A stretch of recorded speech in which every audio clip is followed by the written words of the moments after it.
আজকে এতদিন পরে আমার ভাইয়ের বউ আম্মুর সাথে চলে গেল।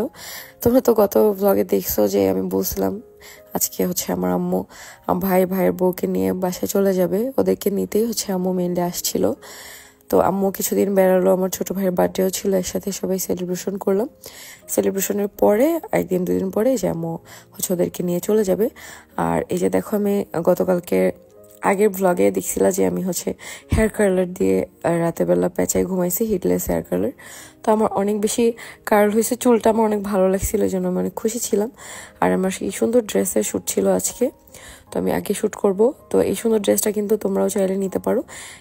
স্ক্রিনে দেখো পেজটা দেওয়া আছে এবং পেজটা কিন্তু মেনশনও করা আছে। তোমরা কিন্তু চাইলেই এই সুন্দর ড্রেসটা নিতে পারো। এটা আনস্টিচ থাকবে, তোমাদের যার মেজারমেন্ট অনুযায়ী তোমরা মেক করে নিতে পারবা। ড্রেসটা খুবই কমফোর্টেবল এবং খুবই সুন্দর। জাস্ট কালারটা দেখো। আর ওনাটা অনেক বেশি বড়, তোমরা কিন্তু নামাজও পড়তে পারবা ওনাটা। আর যারা রেগুলার 3 পিস পরো বাসায়, তাদের জন্য একদমই পারফেক্ট এই গরমের আরামদায়ক একটা 3 পিস। তো এটারই আমার শ্যুট ছিল, তো একবার আমি এটা পরেই হালকা রেডি হয়ে গেছি। কোনো মেকআপ করবো না, জাস্ট ময়শ্চারাইজার দিব। তখন আমার মনটা অনেক ভালোই ছিল, মানে আমি এটা কোনো তেমন একটা গুরুত্ব দিইনি। আম্মু বলছে স্বামী মনটাকে নিয়ে যাবে। আম্মু তো অনেক আগে থেকেই স্বামীকে নিতে চাই।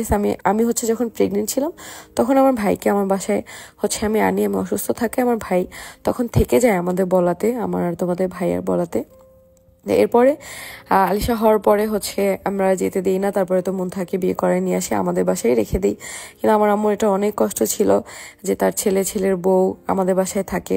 তোমরা অনেকে অনেক কমেন্টও করো এগুলো নিয়ে, সেটাও আম্মু আমাকে দেখায়।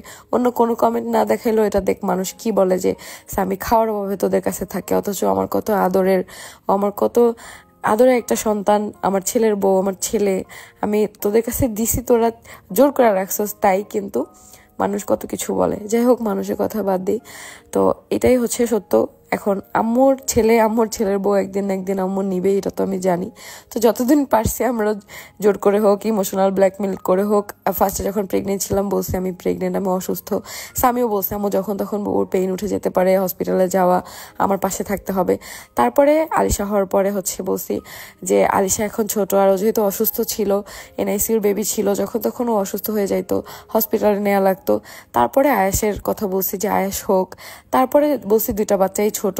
তারপরে আবার আমাদের সাথে ব্ল্যাক ম্যাজিকের কাহিনী ঘটছে। এরকম একটা কাহিনী বলে জাস্ট আম্মুকে বলছি, বলে রাখছি। যখন ব্ল্যাক ম্যাজিকের এরকম সমস্যা হয়েছে, তোমাদের ভাইয়া হাইপার হয়ে যেত, তখনও এরকম আম্মুকে বলে পটায় রাখছি। স্বামীও বুঝাইতো যে হ্যাঁ আম্মু, এটা কিন্তু ভাইয়া হাইপার হয়ে যায়, এরকম যদি বউর সাথে ঝগড়া করে একটা কিছু অঘটন ঘটে, তার থেকে আমি থাকি।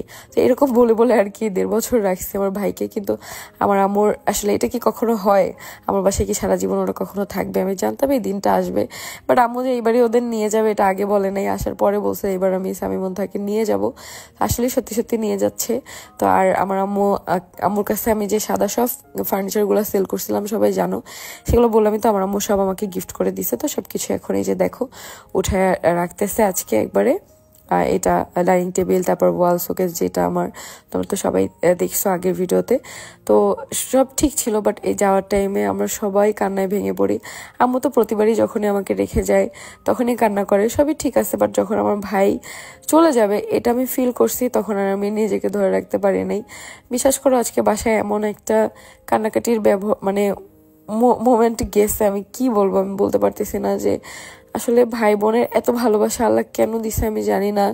যে এই ভালোবাসা আসলে কাউকে বোঝানো যায় না, আর নিজের কাছে রাখাও যায় না। আমি পারবো এখন যে আমার ভাইয়ের সাথে থাকতে আমার আম্মুর কাছে, কারণ আমার সংসার আছে, আমার হাজব্যান্ড আছে, বেবি আছে।